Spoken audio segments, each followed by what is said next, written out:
Hello, this isn't going to be anything like my ordinary content, but I have a solution for a problem with this camera that I felt could help a lot of people because I know a lot of people have issues with this. This is the Sony ZV-1. I love this camera. One problem with this camera though, it's kind of annoying. The battery door doesn't have any hole in it or notch in it, so when you use a dummy battery, which basically plugs your camera into the wall, you can't close the battery door. Which wouldn't be a huge problem, I'd just leave it open, except for the fact that the mounting screw is right here. So when you mount it, and you need like a round screw like washer to unscrew it and stuff, it covers this battery door and it presses it down, and what happens is this wire gets all like scuffed up and damaged and stuff. It's just, I don't know, I want to close this door so freaking bad. I'm gonna try something that might work, it should work, it might not work though.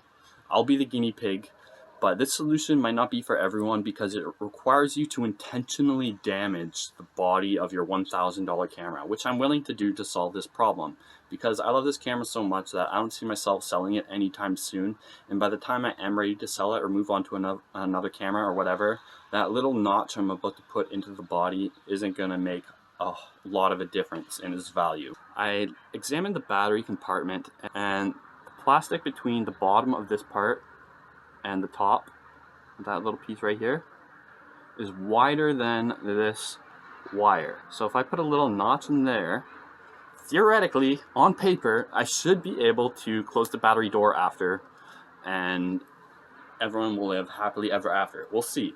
I guess I should warn that you should make sure your wire's thinner than that section of plastic, or else it's not going to close, theoretically. Like I said, I'm willing to be the guinea pig and I'm willing to do this.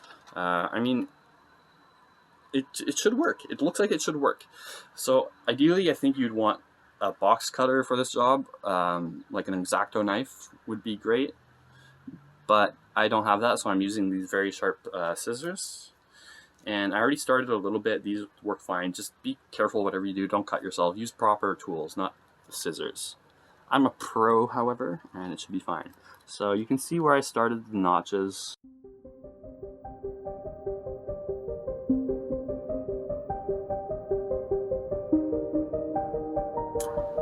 Okay, so I've made virtually no progress. Okay, I don't have a box cutter, but I have a wire cutter, which should do the trick.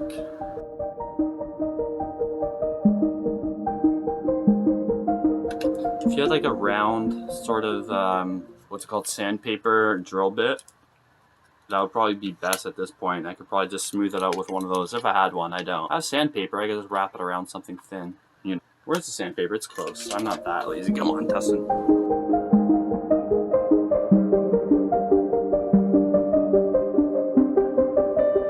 Okay, all done. So the moment of truth. It looks pretty good. If I smooth that out a little bit more, it almost looks like part of the camera, like it was designed like that. It looks better on camera than in real life though. You can still see like it looks a bit scratchy, but I can smooth it out.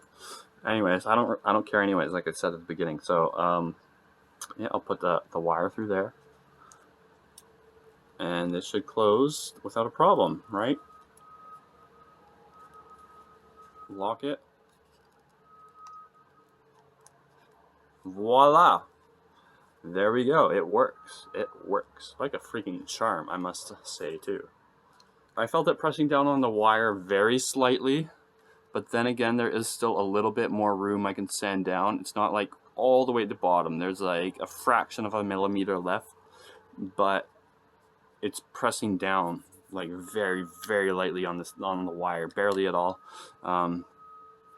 A lot less than when it was. So when I screw this in now, it's not going to press down this door anymore. So the wire is basically under no strain now.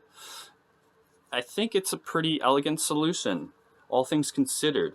I think having this battery door like open like this much is worse, right? And then, or just leaving it open, you can't. Yeah, this is the best. This is the way to do it, I think. Oh yeah, another thing. I know you can get like a rig cage or like a small rig for your camera. I actually have one of those, and you can mount your camera to that and then leave the door open. I actually have one of those, a small rig, but I don't like it. I don't really use it because I like the camera without it. I just like the feel of it more. And then also, it doesn't work as good on my gimbal with the mount on it because it makes it too heavy. It still works, but it's a little janky. It works better when the camera has no mount on it. Anyways, that's just me. And if you don't have a rig cage and you're just looking for a simple solution and you don't mind putting the notch in there, you know. And also, I don't want people like complaining in like 5 years being like, you can just get like a laser door on it. Why don't you just use a laser door or whatever? Anyways, all right.